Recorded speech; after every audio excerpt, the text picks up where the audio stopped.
ಗಂಗಾ ಸ್ನಾನ ತುಂಗಾಪಾನ ಅನ್ನೋ ಇಂಡಿಯನ್ ಗಾದೆನ ನೀವೆಲ್ಲ ಕೇಳಿರ್ತೀರಾ. ತುಂಗಾಪಾನದಷ್ಟೇ ಪವಿತ್ರವಾದ ಒಂದು ಪಾನೀಯದ ಬಗ್ಗೆ ಇವತ್ತು ಮಾತಾಡ್ತಾ ಇದ್ದೀನಿ. ಹಾಯ್ ಹಲೋ ಎಲ್ಲರಿಗೂ ನಮಸ್ತೆ. ನಾನು ಇವತ್ತು ಯಾವ್ದ್ರ ಬಗ್ಗೆ ಮಾತಾಡ್ತಾ ಇದ್ದೀನಿ ಅಂತ ನಿಮ್ಗೆಲ್ಲ ಗೊತ್ತಾಗಿರುತ್ತೆ. ಸೊ ಈ ಎಳ್ನೀರ್ಗೆ ಯಾವುದೇ ಏಜ್ ಬ್ಯಾರಿಯರ್ ಇಲ್ಲ, ಮತ್ತೆ ಆರೋಗ್ಯ ಬ್ಯಾರಿಯರ್ ಕೂಡ ಇಲ್ಲ.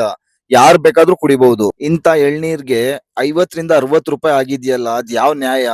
ಆಕ್ಚುಲಿ ಇಲ್ಲೇ ಬೆಳೆಸಿ, ಇಲ್ಲೇ ನಮ್ ರೈತರು ಕಷ್ಟಪಟ್ಟು ಬೆಳೆಸಿ ಸಿಗೋ ವಸ್ತೇ ನಮ್ಗೆ ಇಷ್ಟು ಬೆಲೆ ಆಗಿದೆ ಅಂದ್ರೆ, ಇನ್ನು ದೊಡ್ಡ ದೊಡ್ಡ ಸಿಟಿಗಳಲ್ಲಿ ಇನ್ನೂ ಎಷ್ಟು ಕಾಸ್ಟ್ಲಿ ಆಗಿರ್ಬೋದು. ಈ ಜಂಕ್ ಡ್ರಿಂಕ್ ಎಲ್ಲ ಬಿಟ್ಟು ಹೆಲ್ದಿ ಡ್ರಿಂಕ್ ಕುಡೀರಿ ಅಂತಾರೆ.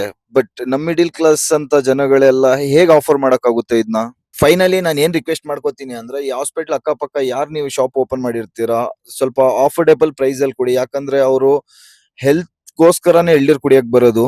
ಇನ್ನೊಂದು ಇಂಪಾರ್ಟೆಂಟ್ ವಿಷಯ, ನಾನು ಏನು ಎಳ್ನೀರ್ ಕುಡಿತಾ ಇದ್ದೀನಿ, ಈ ಸ್ಟ್ರಾ ಪ್ಲಾಸ್ಟಿಕ್ ದಾಗಿದೆ. Use and throw plastic items ban ಮಾಡಿದ್ದಾರೆ. ಅದಕ್ಕೋಸ್ಕರ ಜ್ಯೂಸ್ ಸೆಂಟರ್ ಅಲ್ಲೆಲ್ಲ ಪೇಪರ್ದು ಸ್ಟ್ರಾ ಬಂದಿದೆ ಈಗ.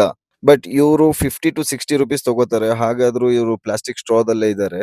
ಇದ್ ನೋಡಿ ಈಗ ಯಾವ ತರ ಎಸ್ದಿದ್ದಾರೆ ಅಂತ. ಇಲ್ಲ ಇವ್ರು ಬಂದ್ ಮಾಡ್ತಾರೆ, ಇಲ್ಲ ತಗೊಂಡೋಗಿ ಎಲ್ಲಾದ್ರೂ ಎಸಿತಾರೆ. ಹಾಗಾಗಿ ಇದಕ್ಕೆ ಸಂಬಂಧಪಟ್ಟ ಅಧಿಕಾರಿಗಳು ಸ್ವಲ್ಪ ಗಮನ ಹರಿಸಬೇಕು ಅಂತ ಈ ವಿಡಿಯೋ ಮುಖಾಂತರ ಕೇಳ್ಕೊತಾ ಇದ್ದೀನಿ. ಸೊ ಆದಷ್ಟು ಈ ರೀಲ್ ನ ಶೇರ್ ಮಾಡಿ. Thanks for watching.